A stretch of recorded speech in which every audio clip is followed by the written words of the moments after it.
sort of justify on the doorsteps Conservative policies that were happening, and I could no longer deal with the membership and face the membership and justify what the party were doing.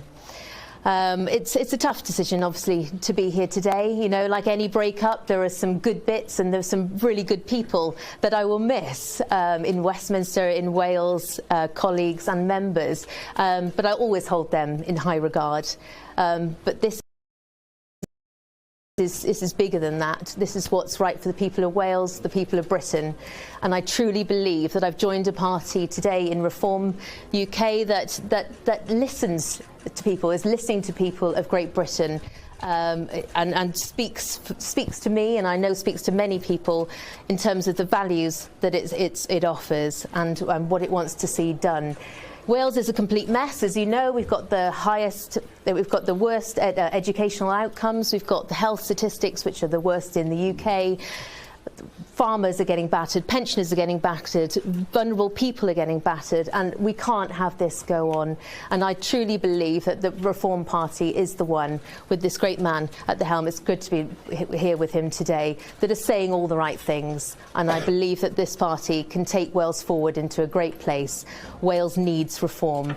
And I feel that now, finally, in this party, I feel part of the solution, not the problem. So let's reform Cymru. Diolch. Very good indeed. Very good. Well done. Thank you, Laura. Now, I guess two of you may have some questions you want to ask. So who'd like to go first? Laura, when did you tell Darren Miller and the Conservative group, and what was their reaction? I haven't told them yet. They're finding out when you are. Do you think you owe it to them to have told them before now? No, absolutely not. I think this is the right way and proper way to do it. The letters are in the posts to them and emails already. So nobody in the Conservative Party currently knows, well, they're finding out at the same time as us? Yes. Next question. Where will you be standing? Do you know yet? I don't know where I'm going to be standing yet. It'll be, I'm not sure what the process is. It'll be an open process. We've got so many candidates, I think, that want to stand in Wales. So I'll put myself forward and see what happens. And are you standing because you wouldn't have a hope of being re-elected as a Conservative member? No, absolutely not. That's not why I'm standing. I was given incumbency by my own party, and I had a fair chance of getting in. So, I've been through those processes. The party selected me. It's not as though I didn't have a chance to be selected or a chance to be elected. But that's not the point. I'm here today because I no longer recognise the party as the party for me. It's not listened to its members. And I just want to be with a party that's saying all the right things to me and most importantly, will do the right things for this country. But thanks for acknowledging that Reform candidates have got a better chance of winning.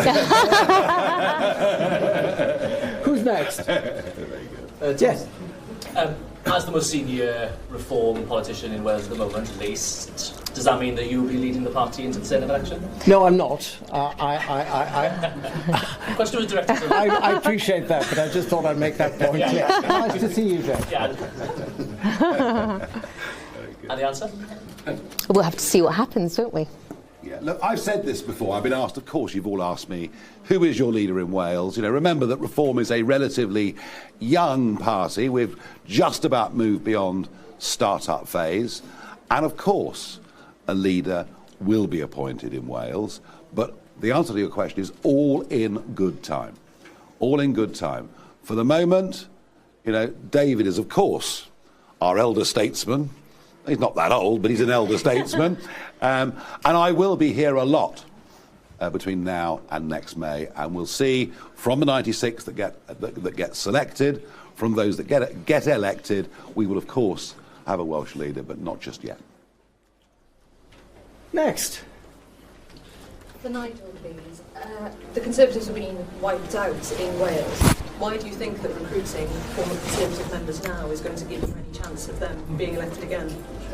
Well, I think you're right in one sense that the Conservative Party are going to disappear as a national party next May. You will see the Conservatives almost ceasing to exist in Scotland, in Wales, and a lot of those people, a lot of those voters are coming to us. But we're also picking up a lot of votes from old Labour, and I think we've also got the potential to get votes from those who don't normally vote in elections. And certainly the English county elections on May the 1st were as big a surprise to me as they were to anybody else. We did way far better than any expectations that I had, and that was because of people who don't normally vote coming out to vote for us. So, I think what Laura brings with her is conviction. What she brings with her is experience. She knows how the place works, and that's very, very important for us. And I think what she also brings with her is passion. She really wants to do this. She's energised by doing this. So, no, I think we're in a very good place here. Yes. Thomas Evans, Sky News. If I could just get both of your reactions, obviously Laura having just left the Conservative Party and also Mr Farage, in terms of the cabinet reshuffle going underway at the moment, we're understanding here at Sky News that there's a return for James Cleverly. Is it too little too late for the party in terms of that reshuffle? Quite how? I mean, it's ridiculous, isn't it, really? He's called Cleverly and he represents Braintree, and I'm not sure that either really work, but never mind. No, James is absolutely charming. Absolutely charming. He stands four square behind nothing in particular, and so that rather suits the modern-day Conservative Party. Look, do you know what? There'll be this reshuffle. Most of the people that get reshuffled, frankly, are not even household names. No one is even talking about them. And if you look at the polls, they're sliding. They're now sort of 17, 16, whatever it may be. They've got further to go down. And I believe, and I'll repeat the point I made a moment ago, I believe after May next year, they will cease to be a national party. Yeah, the Conservative Party have forgotten how to be conservative. Quite. Puts it succinctly, yes. Alan from SLC News.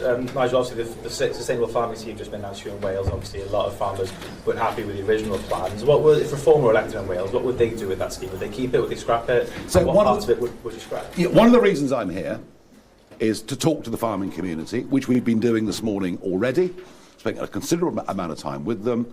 There's one promise that I will make, and that is that we will, between now and next May, get Welsh farmers directly involved in formulating what the right policy is. There's way too much goes on in politics, whether it's at Welsh government level, whether it's at Westminster level, where, frankly, elected politicians with very limited knowledge of subjects seem to understand what the right policy is. So we want a big input from Welsh farmers, and we also, and I've made this appeal this morning to several people, we also want Welsh farming voices, those that are actively involved in farming, to put themselves forward to be on that list of 96 candidates.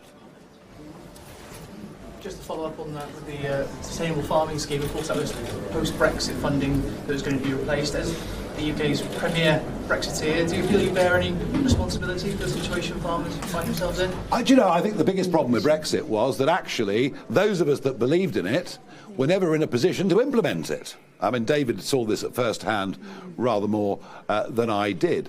No, there are big disappointments in the way that Brexit has been implemented across a number of levels. Of course we stand taller on the world stage. Of course there are benefits that we've derived from it.